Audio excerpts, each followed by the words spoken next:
Hunting a leak rate of 600 litres an hour at an MG garage. Here's the water meter in the top right hand corner. And if you follow the blue line, that's an estimate of where the pipe is. No one actually knows, and apparently there's stopcocks up there somewhere. So in the red circle is an outside tap there. And in the middle, we've got 2 toilets, one inside, one outside. And there's 2 tanks above the inside toilet. And then there's a cleaning station just out the back there. So let's get it. First, we'll start at the meter. And as you can see, it's spinning around like a good one. There's water present in here, but that's coming from the isolation valve, the water supply side, just there. Looks like another lead pipe feeding the property. Some dirty spiders in here. I hate them. So here's the pipe feeding the wash station out the back. It's run at high level, and like I said, no one actually knows where the internal stopcock is for this property. Here's the outside toilet, but we reckon that the hot and cold are fed from some tanks in the loft, which is just above this inside toilet here. So we're going to go up here, don't worry, there's no jump scare this time. So there's a cold water tank. There's a lot of stuff up here. Right, so this big black tank's for the cold feed, and then you've got a hot water heater over there. Trying to look for an isolation valve, just to isolate the tanks. It's a mess up here. Try and shut that. No, that's seized. I ain't even going to bother trying any others. No my luck. I'll force it and it will snap in my hand. Water will go everywhere. So I managed to prise up these float valves. Stop any water going through while we test. Be careful where I'm treading as well. Don't want to fall through the showroom ceiling.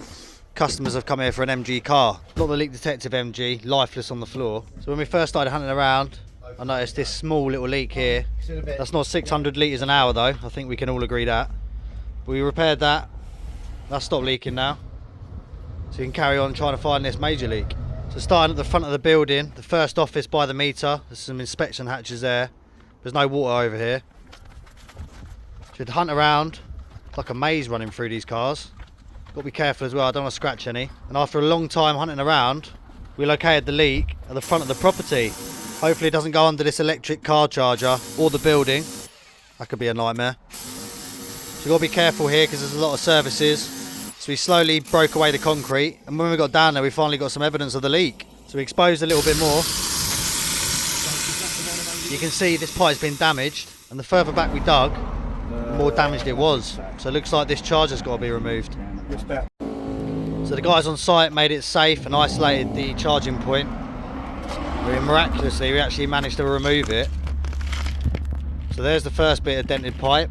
There's a little bit there that's dented, and some further back. And finally we got to a nice clean bit of pipe.